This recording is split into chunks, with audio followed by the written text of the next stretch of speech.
Hello दोस्तों, कैसे हो आप सब। आशा करता हूँ कि सब अच्छे होंगे। तो चलिए आइए शुरू करते हैं आज की क्लास। और इस क्लास में हम सीटेट जुलाई 2023 के लिए पेपर 2 एसएसटी सामाजिक अध्ययन या सामाजिक विज्ञान से दोस्तों आज हम क्लास 6 की एनसीईआरटी से चैप्टर दोस्तों क्लास 6 की एनसीईआरटी से पॉलिटिकल साइंस के दोस्तों चैप्टर 6 से चैप्टर 10 के क्वेश्चन आंसर करने वाले हैं। और हिस्ट्री के भी दोस्तों चैप्टर 6 के बाद के चैप्टर 10 तक के क्वेश्चन आंसर को करने वाले हैं। और दोस्तों अगर हम बात करें कि इससे पहले हमने क्या क्या कर लिया है, तो ज्योग्राफी क्लास 6 की दोस्तों संपूर्ण ज्योग्राफी को कर लिया है। और पॉलिटिकल साइंस के चैप्टर 5 तक के क्वेश्चन आंसर, और इसी प्रकार से हिस्ट्री के भी चैप्टर 5 तक के क्वेश्चन आंसर हम साथ प्रश्न नंबर 103 के साथ कंटीली झाड़ियों के संबंध में सही कथन को चुनिए। तो दोस्तों सबसे पहले बात तो ये है कि कंटीली झाड़ियाँ कौन सी होती हैं, ठीक है। तो इसी प्रश्न में हम इसको समझने वाले हैं, और साथ में इस प्रश्न का ये आंसर नहीं, इस प्रश्न पर ही अगले किस किस प्रकार से प्रश्न बन सकते हैं ये भी जानने वाले हैं।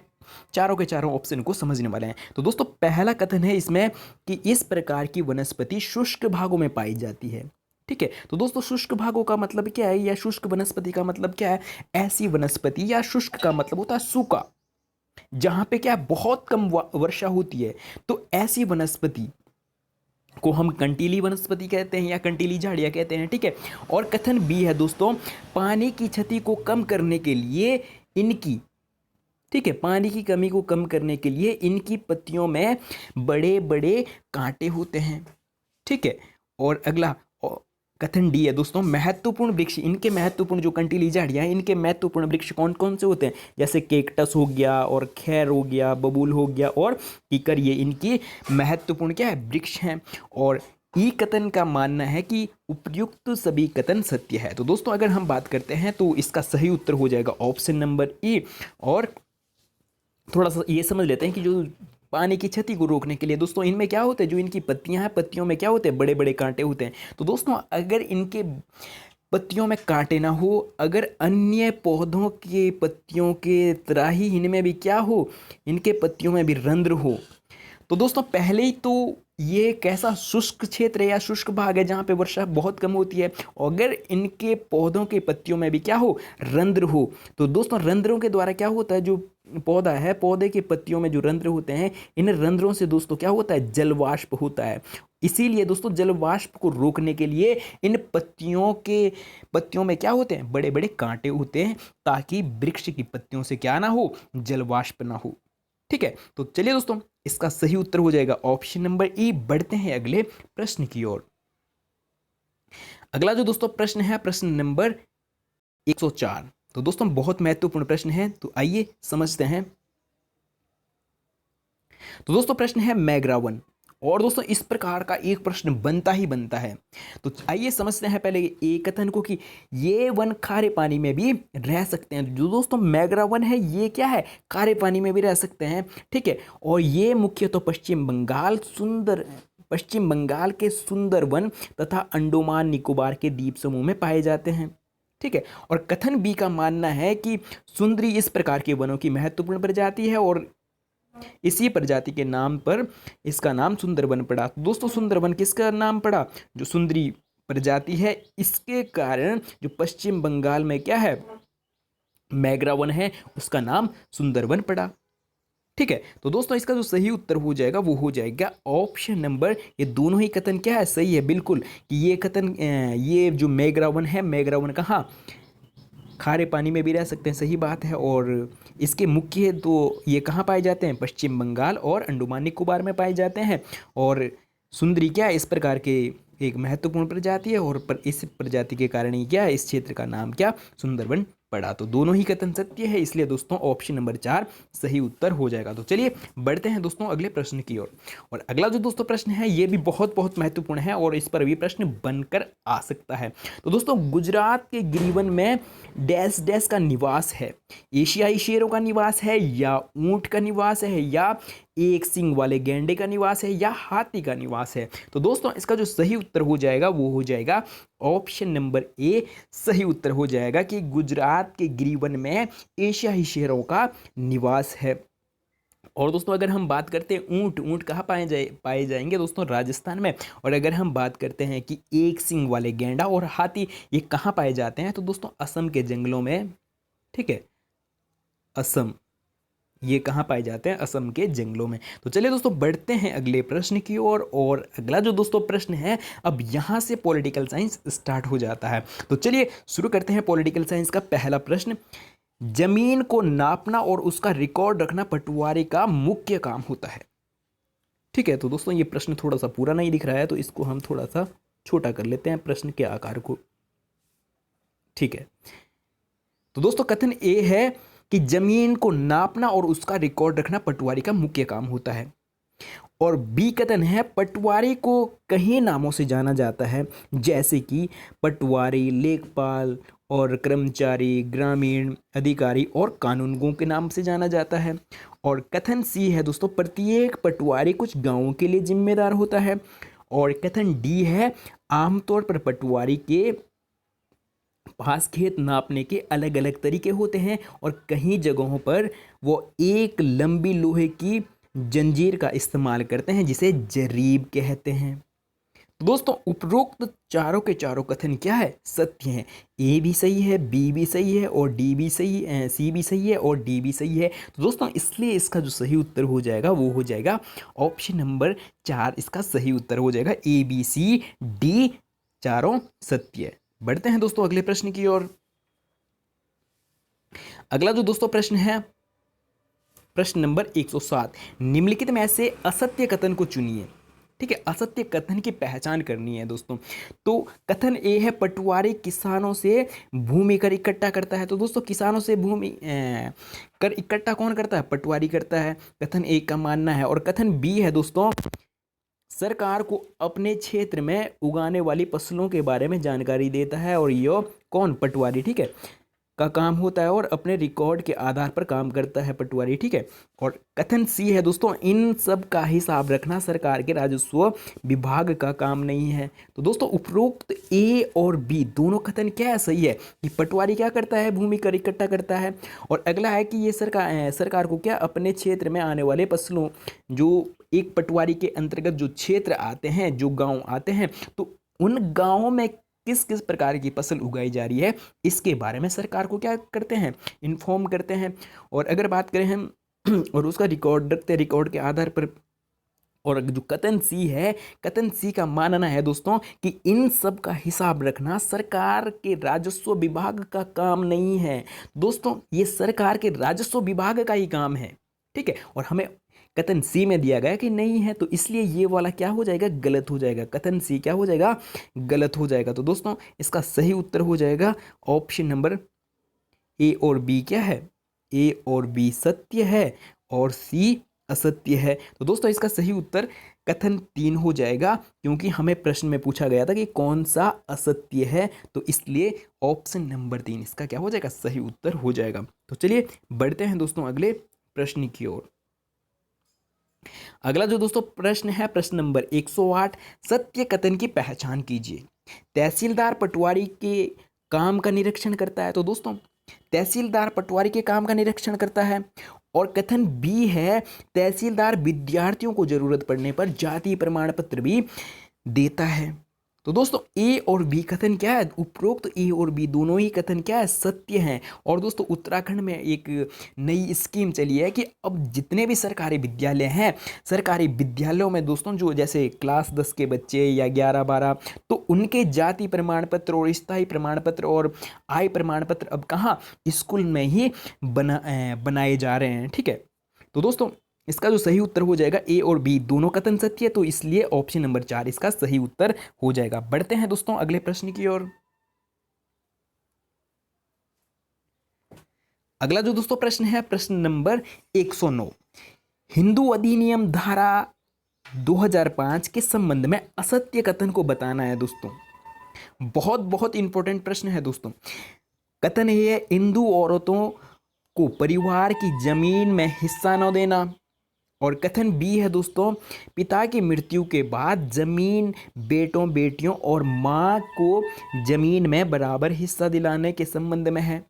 तो दोस्तों हमें ऑप्शन दे रखे हैं कि ए सत्य, बी सत्य और ए और बी दोनों सत्य और ए और बी दोनों असत्य। तो दोस्तों इसका जो सही उत्तर हो जाएगा वो हो जाएगा पहला ऑप्शन। तो क्या हो जाएगा, गलत हो जाएगा कि ये हिंदू परिवारों को क्या हिस्सा ना देने के, तो ये हिस्सा देने के संबंध में है दोस्तों, इसलिए कथन बी क्या हो जाएगा, सही उत्तर हो जाएगा और ऐसा ऑप्शन ऑप्शन नंबर 2 है। बढ़ते हैं दोस्तों अगले प्रश्न की ओर।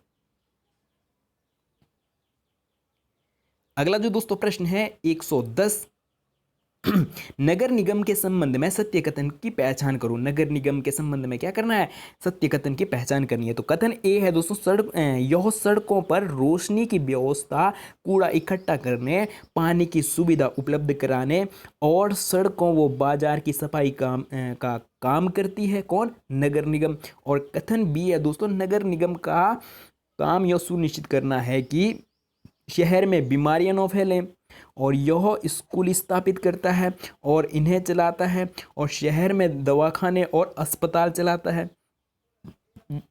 तो दोस्तों हमें ऑप्शन दिए गए हैं कि ए सत्य, बी सत्य और ए और बी दोनों सत्य और बी, ए और बी दोनों असत्य। तो दोस्तों इसका जो सही उत्तर हो जाएगा वो हो जाएगा उपरोक्त दोनों ही कथन क्या है, सत्य है। तो इसलिए ऑप्शन नंबर 3 दोस्तों इसका सही उत्तर हो जाएगा। तो दोस्तों इस पर अगले बार प्रश्न बन सकता है, तो इसलिए इस प्रश्न को ध्यान से पढ़ें कि भैया जो ये नगर निगम है, नगर निगम के कार्य कौन कौन से होते हैं। तो ये क्या करता है, सड़कों पर रोशनी की व्यवस्था करना और कूड़ा इकट्ठा करना और पानी की सुविधा उपलब्ध कराना और सड़कों के किनारे या बाजार में सफाई का काम करना। तो ये किसका काम है, नगर निगम का काम है। और कथन बी का मानना है दोस्तों, नगर निगम का काम की यह सुनिश्चित करना होता है कि शहरों में बीमारियां ना फैलें। तो दोस्तों इसीलिए शहरों में क्या है, मच्छर मारने की दवा छिड़की जाती है, ठीक है, कि बीमारियां ना फैलें। और साथ में ये क्या है, स्कूल स्थापित करता है और साथ में उन्हें चलाता भी है और शहरों में दवा खाने और अस्पताल को भी चलाता है। तो दोस्तों दोनों ही कथन सत्य है, इसलिए ऑप्शन नंबर 3 सही उत्तर हो जाएगा और ये प्रश्न बहुत बहुत महत्वपूर्ण है। बढ़ते हैं साथियों अगले प्रश्न की ओर। और अगला जो दोस्तों प्रश्न है प्रश्न नंबर 111। तो दोस्तों प्रश्न है, नगर निगम को पैसा कहाँ से मिलता है। बताइए भैया, नगर निगम को पैसा कहाँ से मिलता है। कथन ए है, नगर निगम को पैसा लोगों द्वारा दिए गए कर टैक्स से आता है। और कथन बी है कि कर वो राशि है जो लोग सरकार द्वारा उपलब्ध कराई गई सुविधाओं के लिए सरकार को देते हैं। तो दोस्तों कर कौन सा है, जो सरकार हमारे लिए सुविधाएं उपलब्ध करा रही है, जैसे बिजली, पानी, ठीक है, इस प्रकार, और सड़क, इस प्रकार की सुविधाएं सरकार हमें उपलब्ध करा रही है और इसके बदले में हम बिजली का बिल देते हैं, पानी का बिल देते हैं, ठीक है। तो उसे क्या कहा जा रहा है, कर कहा जा रहा है या टैक्स कहा जा रहा है। तो दोस्तों उपरोक्त दोनों के दोनों कथन क्या है, सही है। तो इसलिए दोस्तों ऑप्शन नंबर 4 इसका सही उत्तर हो जाएगा, कथन ए और बी दोनों सत्य। तो चलिए बढ़ते हैं साथियों अगले प्रश्न की ओर। अगला जो दोस्तों प्रश्न है प्रश्न नंबर 112, वर्णों के संबंध में असत्य कथन को चुने। दोस्तों अब यहाँ से हिस्ट्री स्टार्ट हो गया है, ठीक है, क्लास 6 की एनसीईआरटी का हिस्ट्री शुरू हो गया है, ठीक है। कथन ए का मानना है, वर्णों के संबंध में बताना दोस्तों, असत्य कथन की पहचान करनी है, ठीक है। पुरोहित ने लोगों को 4 वर्णों में विभाजित किया, जिन्हें वर्ण कहते हैं। तो दोस्तों पुरोहित ने वर्णों को क्या 4 वर्गों में विभाजित किया और जिन्हें क्या कहते हैं, वर्ण कहते हैं। और पहला वर्ण कौन सा था, ब्राह्मण का था। और ब्राह्मणों का काम क्या है, उनका काम वेदों का अध्ययन, अध्यापन और यज्ञ कराना है। और दूसरा वर्ण कौन सा था दोस्तों, दूसरा वर्ण शासकों का था, जिन्हें क्षत्रिय कहा जाता था और उनका काम युद्ध करना और लोगों की सुरक्षा करना, ठीक है। तो दोस्तों क्षत्रियों का क्या काम था, एक तो युद्ध करना और साथ में लोगों की सुरक्षा करना। और तीसरा जो दोस्तों वर्ण था वो कौन सा था, विषया वैश्य, और इनका काम क्या था, या तो ये कृषक होते थे या पशुपालक होते थे या व्यापारी होते थे, ठीक है।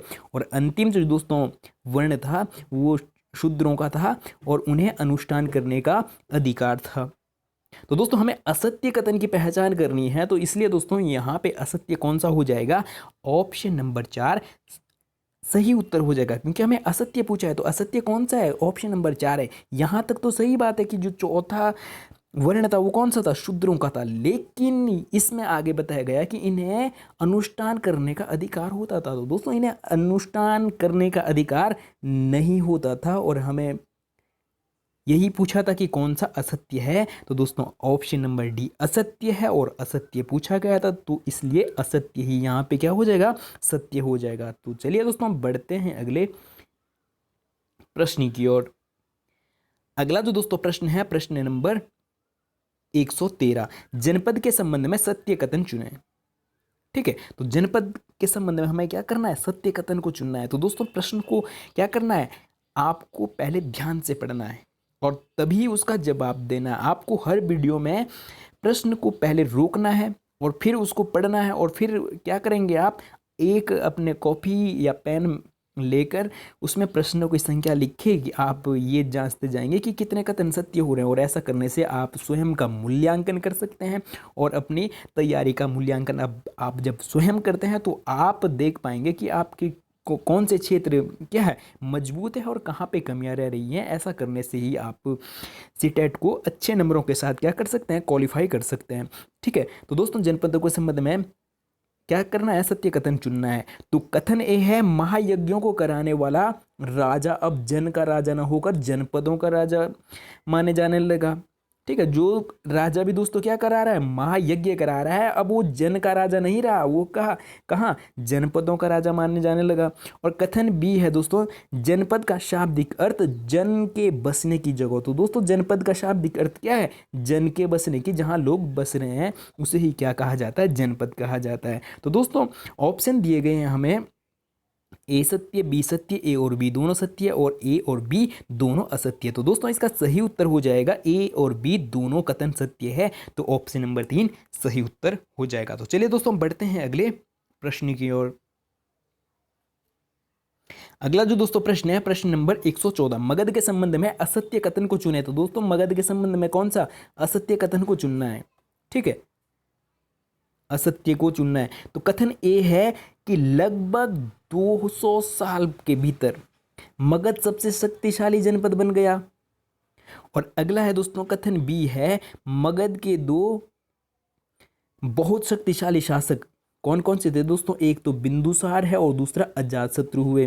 ठीक है, और कथन सी का मानना है कि ब्रह्मपुत्र और सोहन जैसी नदियां मगध से होकर बहती थी। और कथन डी है दोस्तों, राजगृह कई सालों तक मगध की राजधानी बनी रही और बाद में पाटलिपुत्र कर दिया गया। तो दोस्तों बताइए कि इसमें असत्य कथन कौन सा है। तो दोस्तों इसका जो सही उत्तर हो जाएगा वो हो जाएगा ऑप्शन नंबर सी, इसका सही उत्तर हो जाएगा कि जो मगध है, मगध से होकर कौन कौन सी नदियां बह रही है। तो दोस्तों गंगा, ठीक है, गंगा, और गंगा की सहायक नदी कौन सी, सोहन नदी ब्रह्मपुत्र से होकर गुजर रही है या होकर बह रही है। तो ब्रह्मपुत्र क्या हो जाएगा, गलत हो जाएगा, इसलिए हमें असत्य पूछा था और यहाँ पे असत्य ही सत्य हो जाएगा।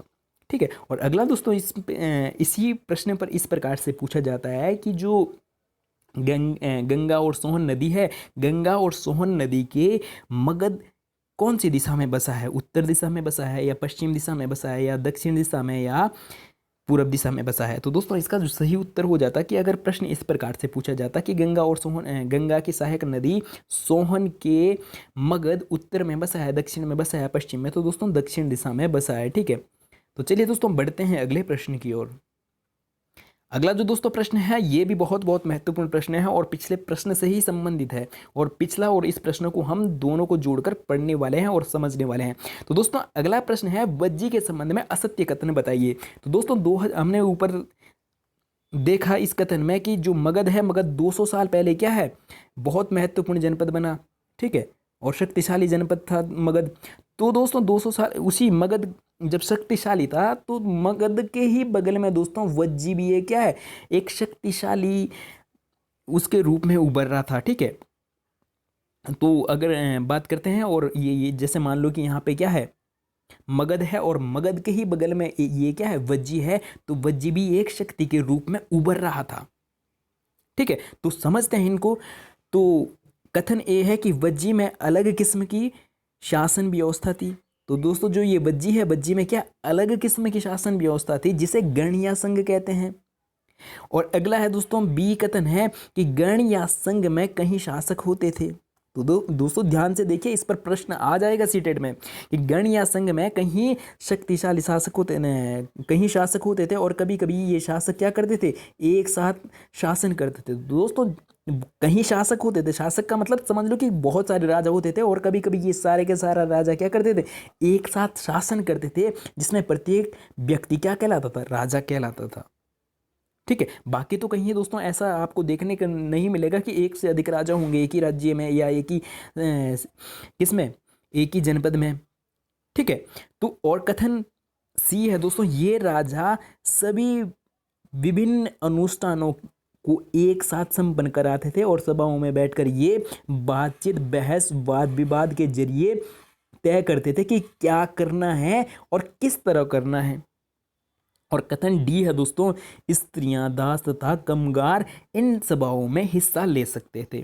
तो दोस्तों अगर हम बात करें कि हमें पूछा गया है कि असत्य कथन कौन सा है वज्जी के संबंध में, तो दोस्तों इसका सही उत्तर हो जाएगा ऑप्शन नंबर डी, इसका सही उत्तर हो जाएगा, क्योंकि हमें असत्य पूछा है और डी कथन ही असत्य है, और असत्य पूछा गया तो इसलिए डी ही सत्य है। ऊपर की तीनों बातें दोस्तों क्या है, सही है, लेकिन जो स्त्रियां, दास और कामगार हैं, इन्हें इन सभाओं में, जो ये सभाएं की जा रही है ना इनके द्वारा, तो इन सभाओं में इन्हें हिस्सा लेने की अनुमति नहीं थी। तो इसलिए कथन डी ही क्या हो जाएगा दोस्तों, सही उत्तर हो जाएगा। तो चलिए बढ़ते हैं साथियों अगले प्रश्न की ओर। अगला जो दोस्तों प्रश्न है, प्रश्न नंबर 116, सत्य कथन को चुनना है। अजात शत्रु वज्जी संघ पर क्या है, आक्रमण करना चाहता था। तो दोस्तों ऊपर हमने पढ़ा, ऊपर वाले प्रश्न को जरा ध्यान से देखिए। यहाँ पे हमने देखा कि जो मगध है, मगध के दो शक्तिशाली कौन से हैं, बिंदुसार और अजातशत्रु हैं।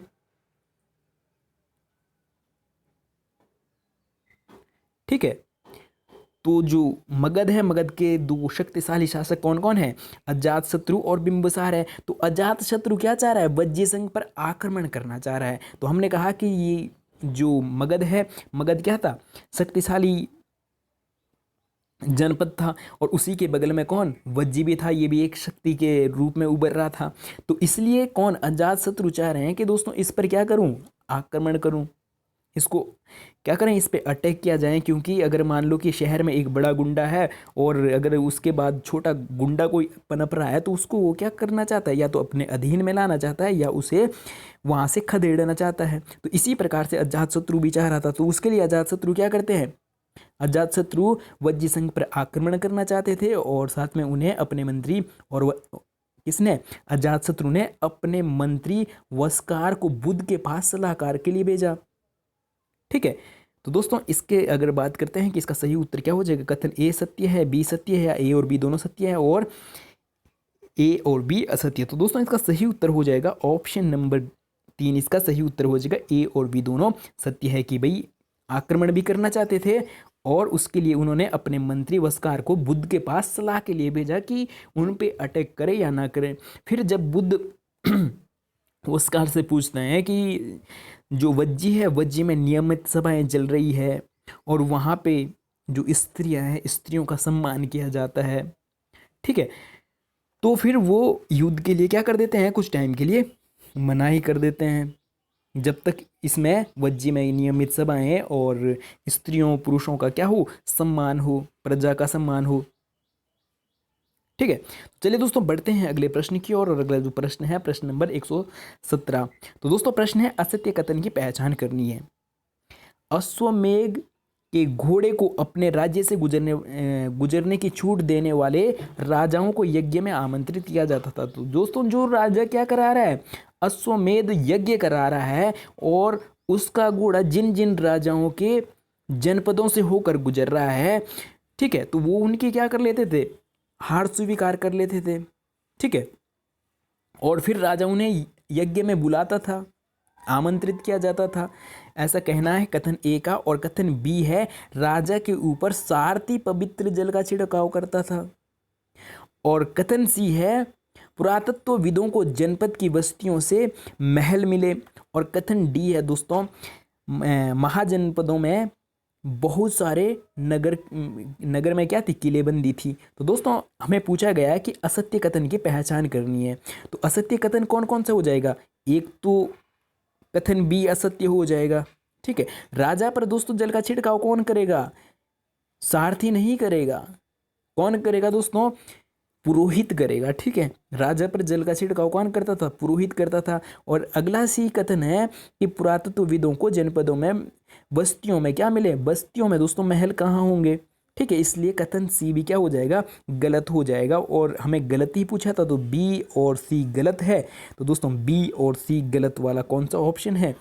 ऑप्शन नंबर 4 इसका दोस्तों सही उत्तर हो जाएगा। बी और सी सही उत्तर के लिए ऑप्शन नंबर 4 सही उत्तर हो जाएगा। तो चलिए दोस्तों हम बढ़ते हैं अगले प्रश्न की ओर। और अगला जो दोस्तों प्रश्न है प्रश्न नंबर 117। तो दोस्तों ये दोनों ही 117 वाले हो गए, लेकिन प्रश्न क्या है? अलग अलग है, इनका नंबर एक हो गया है बस है।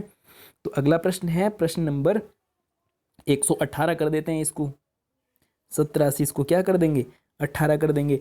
बुद्ध के संबंध में असत्य कथन को चुने। तो कथन ए है दोस्तों, बुद्ध बौद्ध धर्म के संस्थापक सिद्धार्थ थे। तो दोस्तों जो बौद्ध धर्म है, बौद्ध धर्म के संस्थापक कौन है? सिद्धार्थ थे, जिन्हें महावीर के नाम से भी जाना जाता था। और कथन बी है, बुद्ध क्षत्रिय थे तथा शाक्य नामक एक छोटे से गण से संबंधित थे। और कथन सी है दोस्तों, बुद्ध ने बोध गया बिहार में एक पीपल के पेड़ के नीचे कई दिनों तक तपस्या की। और कथन डी है दोस्तों, बुद्ध ने वाराणसी के निकट सारनाथ में अपना पहला उपदेश दिया। तो बताइए दोस्तों कौन सा कथन असत्य हो जाएगा? भैया ध्यान से पढ़िएगा जरा प्रश्न को। तो अगर दोस्तों हम बात करें कि इसमें सही उत्तर क्या हो जाएगा, तो कथन बी एकदम सही है कि भैया जो बुद्ध हैं, बुद्ध क्षत्रिय थे और शाक्य नामक एक छोटे से गण से संबंधित थे। बिल्कुल सही बात है।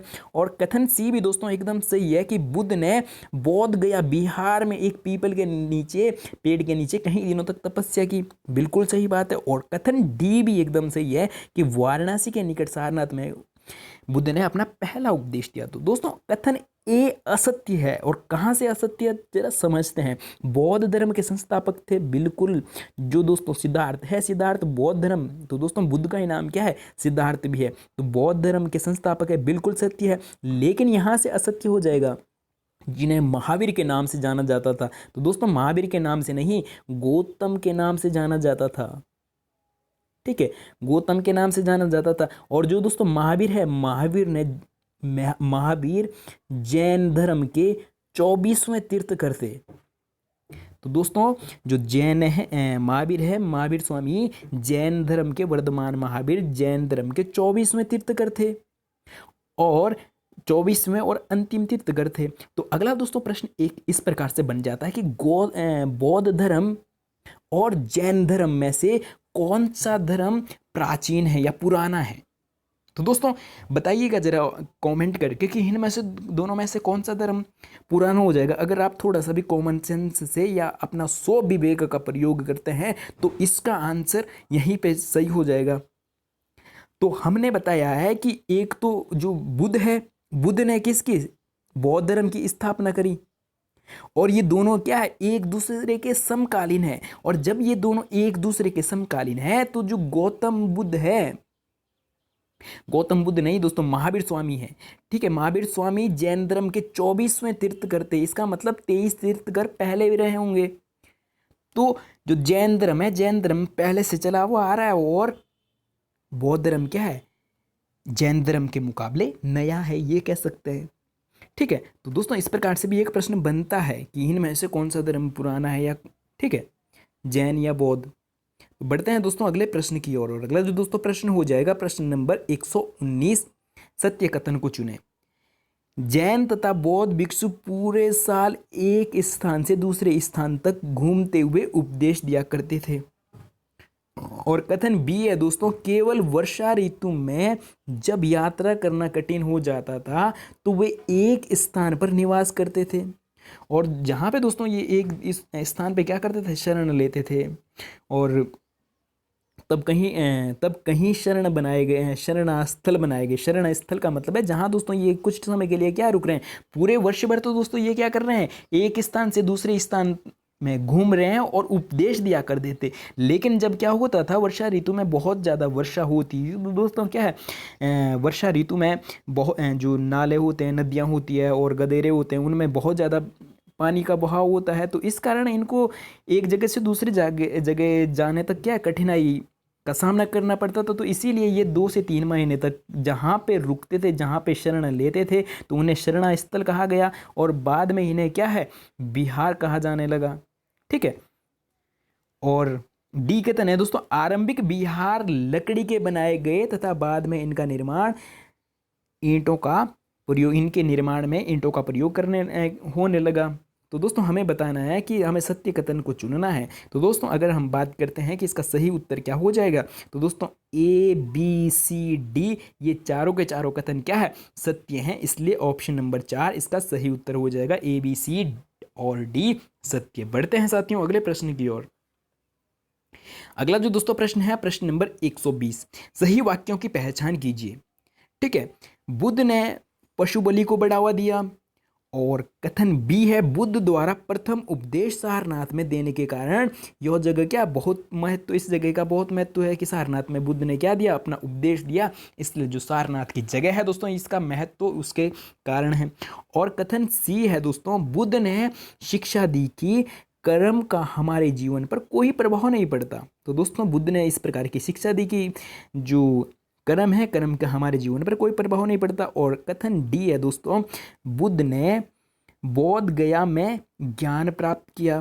तो दोस्तों अगर हम बात करते हैं इसका सही उत्तर कौन सा हो जाएगा, तो बुद्ध, ये पहला ऑप्शन भी क्या हो जाएगा दोस्तों, गलत हो जाएगा कि बुद्ध ने पशु बलि को बढ़ावा थोड़ी दिया, नहीं दिया। ठीक है। और अगर हम बात करते हैं कथन बी की, तो दोस्तों कथन बी एकदम सही उत्तर हो जाएगा। और अगर हम बात करते हैं कथन सी की, तो ये भी गलत हो जाएगा, क्योंकि बुद्ध ने ऐसा नहीं कहा है कि हमारे जीवन में कर्म का कोई प्रभाव नहीं पड़ता। कर्म का हमारे जीवन पर प्रभाव पड़ता है। अगर कर्म का हमारे जीवन में कोई प्रभाव नहीं पड़ता तो दोस्तों हम कर्म ही क्यों करते। ठीक है। या बुद्ध फिर ज्ञान प्राप्ति के लिए इतना कठोर परिश्रम क्यों करते, इतना त्याग क्यों करते। ठीक है। तो दोस्तों इसलिए कथन ए और कथन सी गलत हो जाएंगे, और हमें सत्य पूछा है तो कथन ए और सी गलत है दोस्तों, कथन बी और डी सत्य हो जाएगा। तो दोस्तों बी और डी ऐसा ऑप्शन, ऑप्शन नंबर 2 है, ये सही उत्तर हो जाएगा, इसका सेकंड ऑप्शन सही उत्तर हो जाएगा। बढ़ते हैं साथियों अगले प्रश्न की ओर। अगला जो दोस्तों प्रश्न है बहुत अच्छा प्रश्न है और लड्डू सा प्रश्न है, और ये प्रश्न किसी का भी गलत नहीं होना चाहिए। तो दोस्तों प्रश्न है कि मौर्य वंश के राजाओं का सही क्रम। तो दोस्तों हमें क्या करना है कि मौर्य वंश के राजाओं का सही क्रम बताना है कि भैया सबसे पहले कौन थे और उनके पुत्र कौन है और उनके पुत्र कौन है। तो इस प्रकार से हमें क्या बताना है, इनका क्रम बताना है। तो दोस्तों अगर हम बात करते हैं कि मौर्य वंश की स्थापना कौन करते हैं, तो चंद्रगुप्त मौर्य करते हैं। चंद्रगुप्त तो सबसे पहले कौन हो जाएंगे दोस्तों, चंद्रगुप्त हो जाएंगे। और चंद्रगुप्त के बाद दोस्तों इनके पुत्र कौन है, बिंदुसार है। और बिंदुसार के पुत्र कौन है, अशोक हैं। ठीक है। तो दोस्तों सबसे पहले क्या होना चाहिए, चंद्रगुप्त होना चाहिए। तो ऐसा ऑप्शन कहाँ है जहाँ पे सी पहला हो, तो दोस्तों ऑप्शन नंबर 2 सही उत्तर हो जाएगा कि पहले चंद्रगुप्त, चंद्रगुप्त के बाद कौन। तो दोस्तों सी सी सी सी नहीं, 2 वाला नहीं दोस्तों, सी तीसरा ऑप्शन सही होने वाला है कि सबसे पहले कौन, चंद्रगुप्त, चंद्रगुप्त के बाद बिंदुसार, और बिंदुसार के बाद जहाँ लास्ट ऑप्शन क्या हो, बी हो, तो सबसे लास्ट में कौन है, अशोक हैं। तो इसलिए ऑप्शन नंबर 3 दोस्तों इसका सही उत्तर होने वाला है। तो चलिए दोस्तों बढ़ते हैं अगले प्रश्न की ओर। अगला जो दोस्तों प्रश्न है बहुत बहुत बहुत महत्वपूर्ण प्रश्न है, और इस प्रश्न पर 2 प्रश्न और भी बन सकते हैं। आइए जानते हैं उनको भी। तो सत्य कथन को चुने। मौर्य साम्राज्य में बहुत से नगर, तो दोस्तों नजर के जगह क्या होना है, नगर होना था, नगर। मौर्य साम्राज्य में बहुत से नगर थे। ठीक है भाई, सही बात है बिल्कुल। और अगला कथन है इनमें साम्राज्य की राजधानी, जब दोस्तों बहुत सारे नगर होंगे तो राजधानियां भी क्या है, ज़्यादा बनानी पड़ेगी। तो इनमें बहुत सारी राजधानियां जैसे पाटलिपुत्र, उज्जैन, तक्षशिला जैसे नगर प्रमुख थे। ये क्या है, जो बहुत बड़ा साम्राज्य था, तो बहुत बड़े साम्राज्य में ये उनकी क्या थी, राजधानी थी। जैसे पाटलिपुत्र हो गया और उज्जैन हो गया और तक्षशिला हो गया। ठीक है। और कथन सी है दोस्तों, तक्षशिला उत्तर पश्चिम, जो तक्षशिला है, तक्षशिला उत्तर पश्चिम और मध्य एशिया के लिए आने जाने का रास्ता था। और कथन डी है दोस्तों, दूसरी तरफ उज्जैन उत्तर भारत से दक्षिण भारत में जाने वाला रास्ते में पड़ता था। तो दोस्तों हमें ऑप्शन दिए गए हैं कि ए बी सी डी चारों सत्य और ए और बी और सी और डी असत्य, और कथन दो है दोस्तों, ये दो दो तीन बार दो बार हो गया, तो यहाँ पे ये तीसरा कथन होना है कि ए और बी सत्य है, और कथन चार है दोस्तों बी और सी सत्य है। तो दोस्तों इसका जो सही उत्तर हो जाएगा वो हो जाएगा ऑप्शन नंबर ए, इसका सही उत्तर हो जाएगा ए बी सी डी चारों सत्य। तो दोस्तों इसको हम थोड़ा सा मैप में समझ लेते हैं। जो मौर्य साम्राज्य का जो दोस्तों साम्राज्य विस्तार था, तो आप देख पा रहे होंगे जितना भी ये डॉट डॉट डार्क किया गया है ब्लैक, उससे जितना भी ये साम्राज्य क्या है, तो दोस्तों ये पूरा के पूरा क्या मौर्य साम्राज्य का साम्राज्य है। और इसमें दोस्तों तीन जो राजधानियां दी गई है, इतने बड़े शहर को कंट्रोल करने के लिए अगर आदमी एक जगह से क्या करे, कंट्रोल करे, तो नहीं हो पाएगा। अलग अलग जगहों से लोग क्या करने लगेंगे, विद्रोह करने लगेंगे। तो इसलिए कितनी तीन इसकी राजधानियां बनाई गई। तो दोस्तों जैसे बात करें तक्षशिला, ये हो जाएगा यहाँ पे। और अगर हम बात करते हैं दोस्तों किसकी, उज्जैन की, तो दोस्तों उज्जैन ये वाला हो जाएगा। और अगर हम बात करें किसकी, पाटलिपुत्र, तो दोस्तों पाटलिपुत्र ये है। तो दोस्तों अगर हम बात करते हैं पाटलिपुत्र से सीधा राजा क्या करते थे, शासन करते थे। और अगर बात करें तक्षशिला और उज्जैन की, तो दोस्तों यहाँ पे राजा अपने गवर्नरों को स्थापित करते थे, ठीक है। और फिर वो गवर्नर क्या करते थे, वहाँ पे शासन करते थे। और अगर दोस्तों और अगला जो कथन था इसमें कि जो तक्षशिला है, तक्षशिला दोस्तों एक तो कहाँ उत्तर पश्चिम में जाने का रास्ता था, और अगला मध्य एशिया में जाने का रास्ता भी कौन सा है, तक्षशिला ही हो जाएगा। और अगर हम बात करें उज्जैन की, तो दोस्तों उज्जैन उत्तर भारत से दक्षिण भारत के रास्ते में पड़ता था, ठीक है। और मगध से राजा सीधा शासन करता था, ठीक है। तो चलिए बढ़ते हैं दोस्तों क्लास में आगे की और अगले प्रश्न की ओर। और अगला जो दोस्तों प्रश्न है बहुत बहुत इंपॉर्टेंट प्रश्न है, नजराना क्या है। तो आइए समझते हैं दोस्तों इसको बहुत डिटेल से। तो नजराना कथन ए है दोस्तों, जहां कर नियमित ढंग से इकट्ठे किए जाते हैं वहीं, तो दोस्तों कर क्या किया जाता है, नियमित रूप से इकट्ठे किए जाते हैं, और वहीं नजराना अनियमित रूप से जब संभव हो इसको इकट्ठा किया जाता है या इकट्ठा किया जाता है। तो दोस्तों देखिए दोनों में डिफरेंट क्या है, अंतर क्या है। एक है कर को नियमित रूप से क्या किया जा रहा है, इकट्ठा किया जा रहा है, और नजराना अनियमित रूप से जब संभव हो तब इकट्ठा किया जा रहा है। और अगला कथन बी है दोस्तों, नजराने विविध पदार्थों, अलग अलग पदार्थों के रूप में प्राय ऐसे लोगों से लिए जाते थे जो इच्छा से इसे देते थे। तो दोस्तों नजराना किससे लिया जाता था, जो अपने स्व इच्छा से देना चाह रहा है, ठीक है, जबरदस्ती नहीं लिया जाता था। जैसे कर सबको देना ही होता था, लेकिन नजराना जिसकी इच्छा हो अपनी इच्छा अनुसार देते थे। तो दोस्तों अगर हम बात करते हैं कि इसका सही उत्तर क्या हो जाएगा, तो ए और बी दोनों कथन सत्य हैं। तो ऐसा कथन कौन सा है दोस्तों, ऑप्शन नंबर 4 इसका सही उत्तर हो जाएगा। बढ़ते हैं दोस्तों अगले प्रश्न की ओर। अगला जो दोस्तों प्रश्न है प्रश्न नंबर 124 और महत्वपूर्ण प्रश्न है दोस्तों। प्रश्न है कि चंद्रगुप्त के दरबारी मेगस्थनीज जो कुछ उसने देखा। तो दोस्तों चंद्रगुप्त के दरबारी कौन है, मेगस्थनीज। और मेगस्थनीज ने जो भी चंद्रगुप्त के दरबार में दिखा उसका विवरण कर दिया, ठीक है। तो उसके संबंध में हमें क्या है, सत्य कथन को चुनना है। जो भी मेगस्थनीज ने चंद्रगुप्त के दरबार में देखा, ठीक है, और उसका विवरण कर दिया। अगर आपने एनसीईआरटी अच्छे से पढ़ी होगी तो आप इसका आंसर क्या है बड़े आसानी से दे देंगे। आपको ये सारे के सारे प्रश्न कैसे आसान लग रहे होंगे। लेकिन अगर आपने एनसीईआरटी नहीं पढ़ी है तो दोस्तों ये सारे के सारे प्रश्न कहाँ से, एनसीईआरटी से है। एनसीईआरटी के एक एक टॉपिक से लिया है दोस्तों। मैं एनसीईआरटी को पहले स्वयं कितने 3 से 4 बार पहले पढ़ता हूँ और फिर उसके बाद वहाँ से प्रश्न बनाता हूँ, ठीक है। तो दोस्तों आपके लिए बहुत मेहनत की जा रही है, ठीक है। तो कथन ए है साम्राज्य का, पहले प्रश्न को देख लेते हैं कि जो चंद्रगुप्त है, चंद्रगुप्त के दरबारी कौन, मेगस्थनीज है, और उसने जो चंद्रगुप्त के दरबार में देखा उसका विवरण कर दिया। तो कथन ए है सम्राट का जनता के सामने आने के अवसर पर।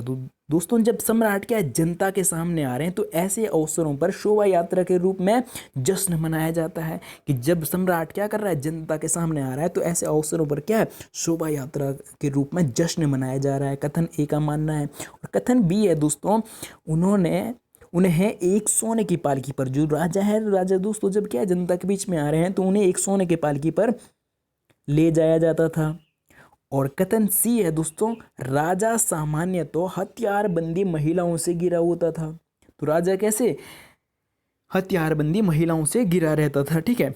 और कथन डी का मानना है दोस्तों, कथन डी है, वे हमेशा इस बात से डरे रहते थे कि कोई उनकी क्या हत्या ना कर दें, ठीक है, हत्या की कोशिश ना करें। तो इसी के डर के, अपने हत्या के डर से ही दोस्तों राजा क्या करते थे, राजा महाराजा पहले क्या करते थे कि भोजन करने से पहले दोस्तों वो अपने एक खास नौकर या खास दास को पहले भोजन को चखाते थे।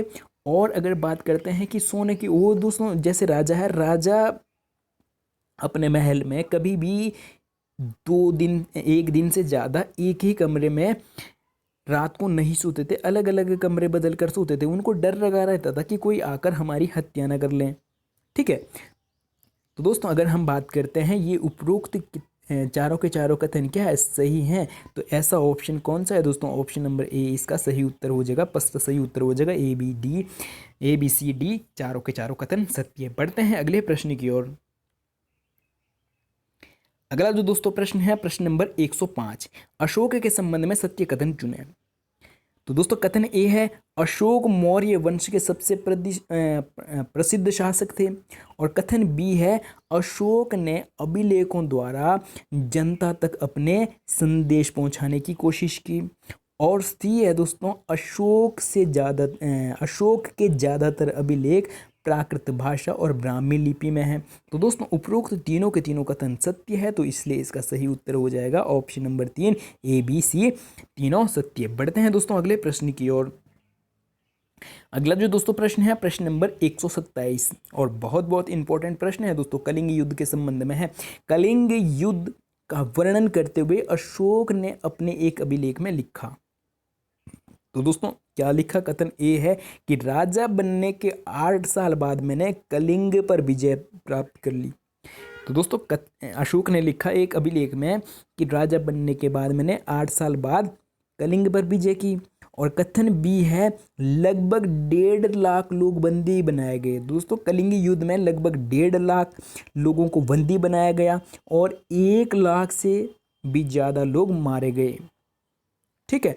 और मुझे अपार दुख हुआ। तो दोस्तों अशोक का मानना है कि इसमें 1.5 लाख लोग से ज़्यादा बंदी बनाए गए, 1 लाख से ज़्यादा लोग मारे गए। और अशोक लास्ट में कहते हैं कि मुझे इस बात से क्या हुआ, दुख हुआ। और कथन सी का मानना है दोस्तों, इसलिए मुझे पश्चाताप हो रहा है, ठीक है, पश्चात हो रहा है।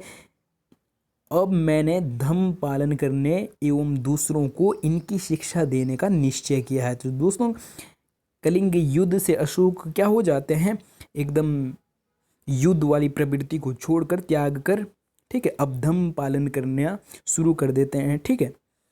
और कथन डी का मानना है दोस्तों, मैं मानता हूँ कि धर्म के माध्यम से लोगों का दिल जीतना बलपूर्वक विजय से पाने से ज़्यादा अच्छा है। तो दोस्तों अशोक का मानना है कि यदि आप किसी का दिल जीतना चाहते हो तो वो कैसे, प्यार से जीतना, प्यार से या धर्म के माध्यम से, ना कि बलपूर्वक किसी पर आप क्या करो, अधिकार जमाओ, ठीक है।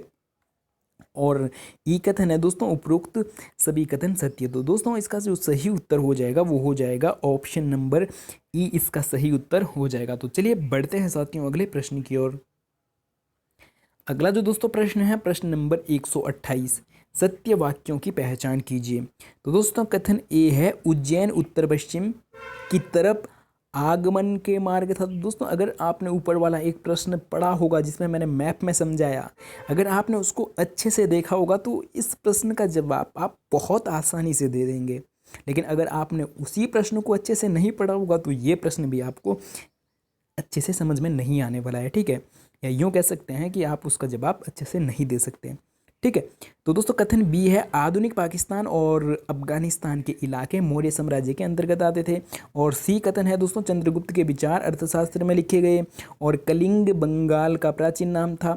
और ई है अशोक के ज़्यादातर अभिलेख ब्राह्मी लिपि में है। तो दोस्तों अगर हम बात करें कि कथन ए, तो कथन ए क्या हो जाएगा दोस्तों, असत्य हो जाएगा। क्यों? क्योंकि जो उज्जैन है, उज्जैन दोस्तों उत्तर पश्चिम की तरफ आगमन करने का रास्ता नहीं है। उज्जैन क्या है, उज्जैन जो दोस्तों ये हो गया, तो यहाँ उत्तर भारत से दक्षिण भारत जाने के रास्ते में पड़ता था, ना कि उत्तर पश्चिम में जाने के लिए। ठीक है। और कथन बी का मानना है दोस्तों आधुनिक पाकिस्तान और अफगानिस्तान बिल्कुल मौर्य साम्राज्य के अंतर्गत आते थे। बिल्कुल सही बात है। अगर तक्षशिला की बात करें तो तक्षशिला कहाँ पड़ता था दोस्तों, पाकिस्तान में ही, वर्तमान पाकिस्तान में। ठीक है। तो बी वाला कथन सत्य हो जाएगा। अगर हम बात करें कथन सी की चंद्रगुप्त के विचार अर्थशास्त्र में लिखे गए, कि चंद्रगुप्त के विचार क्यों लिखे जाएंगे भैया अर्थशास्त्र में? अर्थशास्त्र में तो किसके विचार होंगे, कौटिल्य के होंगे। और कौटिल्य को ही दोस्तों अन्य कौन कौन से नामों से जाना जाता था, विष्णुगुप्त के नाम से जाना जाता था और चाणक्य के नाम से जाना जाता था। ठीक है। कौटिल्य के 3 नाम हो गए, एक तो कौटिल्य, विष्णुगुप्त और चंद्रगुप्त। नहीं सॉरी दोस्तों, कौन कौन से 3 नाम है, मैं भी ज़्यादा ही भावनाओं में बह गया। तो एक हो जाएगा दोस्तों कौटिल्य और दूसरा हो जाएगा विष्णुगुप्त और अगला हो जाएगा चाणक्य। ठीक है, ये सही नाम हो जाएंगे। और अगला जो दोस्तों डी है कि कलिंग बंगाल का क्या है, प्राचीन नाम था। तो दोस्तों कलिंग बंगाल का नहीं, उड़ीसा का प्राचीन नाम था। और अशोक के ज़्यादातर अभिलेख किसमें, ब्राह्मी लिपि में मिलते हैं। तो दोस्तों ई कथन भी सत्य हो जाएगा। और असत्य यहाँ पे कौन कौन से हैं, ए भी असत्य हो जाएगा और सी भी असत्य और डी भी।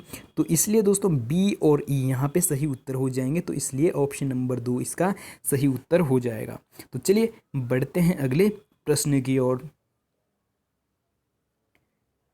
तो दोस्तों प्रश्न नंबर 129, सत्य कथन की पहचान कीजिए। उपमहाद्वीप में लोहे का प्रयोग लगभग 3000 साल पहले शुरू हो गया। और कथन बी है दोस्तों महापाषाण कब्रों में लोहे के औजार और हथियार बड़ी मात्रा में मिले। और सी है दोस्तों 2500 वर्ष पहले लोहे के औजार के बढ़ते उपयोग का प्रमाण मिलता है। और प्रमाण कहाँ मिलता है, इनमें जंगलों को साफ करने के लिए कुल्हाड़ी और जुताई के लिए हलों के फाल शामिल हैं। तो दोस्तों इसका जो सही उत्तर हो जाएगा वो हो जाएगा ऑप्शन नंबर 4, इसका सही उत्तर हो जाएगा कि ए बी सी डी चारों के चारों कथन सत्य हो जाएंगे। तो चलिए बढ़ते हैं दोस्तों अगले प्रश्न की ओर। अगला जो दोस्तों प्रश्न है प्रश्न नंबर 130, आहत सिक्के। तो दोस्तों बहुत बहुत महत्वपूर्ण प्रश्न है। आहत सिक्कों के संबंध में सत्य कथन को चुनिए। तो कथन ए है दोस्तों आहत सिक्के सामान्य तो आयताकार और कभी कभी वर्गाकार या गोलाकार के होते थे। और कथन बी है ये या तो धातु की चादर को काटकर या धातु को चपटे गोलिकाओं में बनाए जाते थे। और कथन सी है दोस्तों इन सिक्कों पर लिखा हुआ नहीं था, इन सिक्कों पर लिखा हुआ नहीं था, बल्कि इन पर कुछ दोस्तों कुछ ये चिन्ह, दिन के जगह क्या हो जाएगा, चिन्ह हो जाएगा। इन पर कुछ चिन्ह या चपटे के जगह क्या हो जाएगा, ठप्पे। इन पर कुछ चिन्ह या ठप्पे से बनाए जाते थे। तो इनमें कुछ चिन्ह बनाए जाते थे और चिन्ह किससे बनाए जाते थे, ठप्पे से बनाए जाते थे। और डी है दोस्तों इसीलिए यो आहत सिक्के कहलाए। तो हमें क्या सत्य कथन की पहचान करनी है। तो दोस्तों इसका जो सही उत्तर हो जाएगा वो हो जाएगा ऑप्शन नंबर, ये तीनों के चारों के चारों क्या है दोस्तों सही है, ये वाला भी सही हो जाएगा और ये वाला भी सही हो जाएगा। तो इसलिए ऑप्शन नंबर 3 इसका सही उत्तर हो जाएगा। ए बी सी डी चारों के चारों कथन सत्य है। बढ़ते हैं अगले प्रश्न की ओर। अगला जो दोस्तों प्रश्न है प्रश्न नंबर 131। तो दोस्तों प्रश्न है सत्य कथन की पहचान कीजिए। तमिलनाडु में बड़े स्वामियों को बेल्लाल कहते हैं। और बी है ग्राम भोजकों की जमीन पर प्राय दास द्वारा खेती की जाती थी। और सी है तमिल में हलवाहों को उणवार कहते हैं। ठीक है। और डी है अधिकांश गृहपति छोटे भूस्वामी होते थे। तो ऑप्शन दिए गए हैं कि ए बी सी डी सत्य, और सेकंड है बी और सी सत्य, और डी सत्य, और बी और डी सत्य। तो दोस्तों इसका जो सही उत्तर हो जाएगा वो हो जाएगा ऑप्शन नंबर ए, सही उत्तर हो जाएगा ए बी सी डी, चारों कथन सत्य। बढ़ते हैं अगले प्रश्न की ओर। अगला जो दोस्तों प्रश्न है प्रश्न नंबर 132। तो दोस्तों असत्य कथन को चुनना है। तो समुद्रगुप्त के बारे में इलाहाबाद के में अशोक के स्तंभ पर खुदे एक लंबे अभिलेख से पता चलता है। तो दोस्तों समुद्रगुप्त के बारे में कहाँ से? इलाहाबाद के एक अशोक के स्तंभ से पता चलता है। और कथन बी है कि इसकी रचना समुद्रगुप्त के दरबारी कवि मंत्री मेगस्थनीज द्वारा एक काव्य के रूप में की गई। और सी है दोस्तों यह एक विशेष किस्म के अभिलेख में है जिसे प्रशस्ति कहते हैं। और डी है दोस्तों यह एक संस्कृत शब्द, प्रशस्ति दोस्तों क्या एक संस्कृत शब्द है जिसका अर्थ होता है प्रशंसा। तो दोस्तों हमें असत्य कथन चुनना है, तो कौन सा असत्य हो जाएगा? तो दोस्तों अगर हम बात करते हैं समुद्रगुप्त की रचना के दरबारी कवि कौन? मंत्री मेगस्थनीज। तो दोस्तों अगर हम बात करते हैं मेगस्थनीज क्या है? मेगस्थनीज नहीं थे किसके? समुद्रगुप्त के दरबारी। तो मेगस्थनीज की बात करें तो मेगस्थनीज किसके? तो चंद्रगुप्त के थे, चंद्रगुप्त के दरबारी थे, दरबारी कवि थे। और अगर हम बात करते हैं कि चंद्रगुप्त मौर्य के दरबारी कवि कौन थे? तो दोस्तों हरिशेन थे, हरिशेन थे, ठीक है, हरिशेन।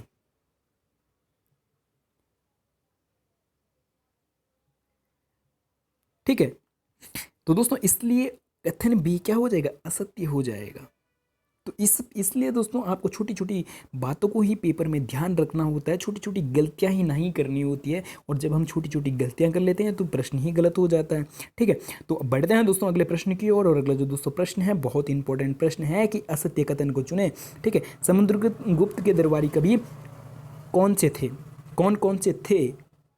तो अगर हम बात करते हैं दोस्तों कालिदास भी समुद्रगुप्त के दरबारी कवि थे, और खगोलीय शास्त्री आर्यभट्ट भी समुद्रगुप्त के दरबारी कवि थे। तो कबीरदास नहीं थे, और जब कबीरदास नहीं थे तो दोस्तों हमें असत्य ही पूछा है, तो इसलिए असत्य ही यहाँ पे क्या हो जाएगा? सत्य हो जाएगा। ऑप्शन नंबर 3 यहाँ पे सत्य हो जाएगा, सी यहाँ पे सत्य हो जाएगा। तो चलिए दोस्तों हम बढ़ते हैं अगले प्रश्न की ओर। और अगला भी दोस्तों प्रश्न बहुत बहुत महत्वपूर्ण है। हर्षवर्धन से संबंध में असत्य कथन को चुनिए। तो कथन ए है दोस्तों हर्षवर्धन के दरबारी कवि बाणभट्ट थे। तो दोस्तों हर्षवर्धन के दरबारी कवि कौन है? बाणभट्ट है। तो इस पर भी प्रश्न पूछा जाता है। ठीक है, और अगला है कि बाणभट्ट ने संस्कृत में उनकी जीवनी हर्षचरित लिखी। तो दोस्तों इस पे भी प्रश्न बनता है कि हर्षचरित किसने लिखी? तो बाणभट्ट ने लिखी। या इस प्रकार से प्रश्न पूछा जाता है कि बाणभट्ट ने किसकी जीवनी लिखी? तो किसकी? हर्षवर्धन की लिखी। 3-4 प्रश्न इसी पे बन जाएंगे, इधर ही, यहीं से, इसी से। तो अगला देख लेते हैं कि चीनी यात्री हैन सांग हर्षवर्धन के दरबार में काफी समय तक रहे। और अगला है दोस्तों हर्षवर्धन अपने पिता के सबसे बड़े पुत्र थे। तो दोस्तों हमें क्या करना है? हर्ष के संबंध में असत्य कथन की पहचान करनी है। तो कौन सा असत्य हो जाएगा? तो दोस्तों ऊपर के तीनों बातें क्या है? सत्य है। लेकिन हर्षवर्धन अपने पिता के दोस्तों बड़े पुत्र नहीं थे, बड़े पुत्र नहीं थे दोस्तों, उनसे बड़े एक भाई थे। और वो जब युद्ध में मारे जाते हैं तो उनके भाई और उनके पिता जब युद्ध में मारे जाते हैं तो उसके बाद ही दोस्तों हर्षवर्धन क्या है? कन्नौज के राजा बनते हैं।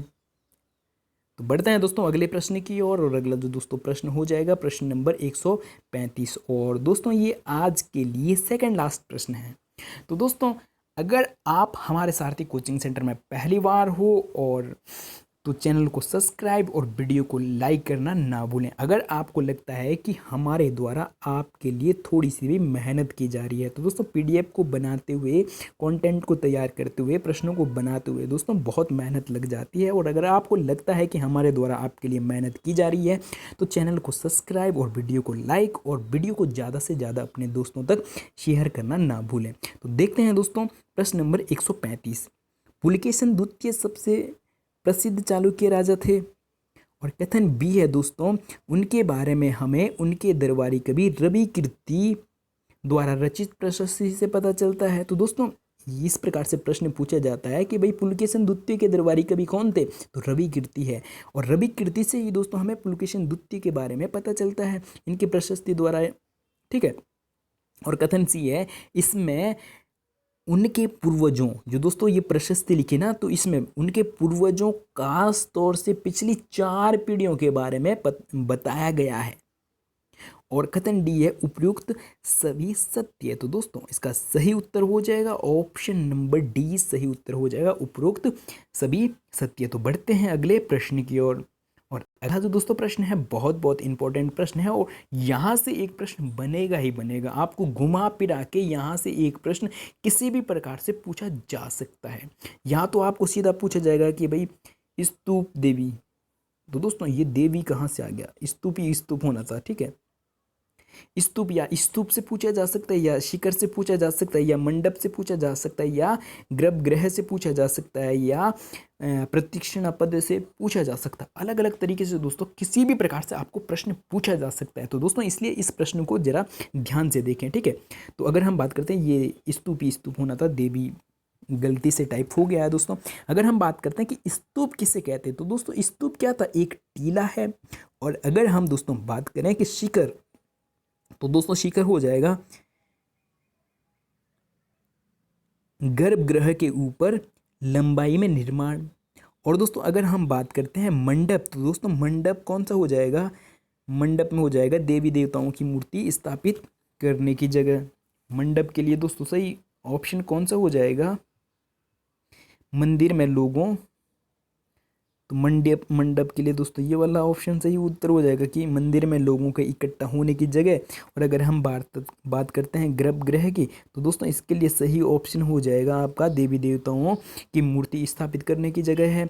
और अगर दोस्तों हम बात करें प्रतीक्षणा पद की, तो दोस्तों इसका सही उत्तर हो जाएगा स्तूपों के चारों ओर वृत्ताकार पद। तो दोस्तों ये इसका सही उत्तर हो जाएगा। तो दोस्तों